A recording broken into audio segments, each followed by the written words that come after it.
Hello বন্ধুরা, তোমরা কেমন আছো? আশা করি ভালো আছো, আর আমিও ভালো আছি। আর আজকে অনেক দিন পরে আমি ভয়েস দিচ্ছি, কারণ শরীরটা ভালো ছিল না, এই জন্য ভয়েস দিচ্ছি আর ভিডিও করছিলাম না।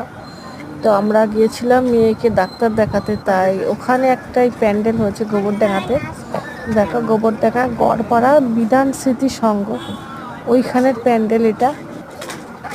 খুবই সুন্দর, মানে না গেলে তোমরা বুঝতে পারবে না, এত সুন্দর। আর ভিতরেও খুবই সুন্দর। আর আমরা যেহেতু গিয়েছিলাম দিনের বেলাতে তাই প্যান্ডেলের ভিতরটা এতটা সুন্দর, তাহলে রাত্রে আরও কতটা সুন্দর লাগবে তোমরাই বলো। আর আমরা গিয়েছিলাম মেয়েকে ডাক্তার দেখি আসার পথে পড়েছিল, এই জন্য এই প্যান্ডেলটায় গিয়েছিলাম। আর এই প্যান্ডেলটাও কমপ্লিট হয়ে গেছে। যেমন ঠাকুরটা দেখতে খুবই সুন্দর, আর তেমন প্যান্ডেলটাও দেখতে খুবই সুন্দর, মানে রাত্রে আরও বেশি সুন্দর লাগবে।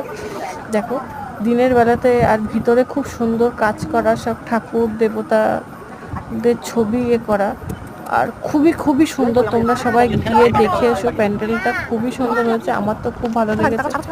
সবাই ভালো থেকে পুজো ভালোভাবে কাটিয়ে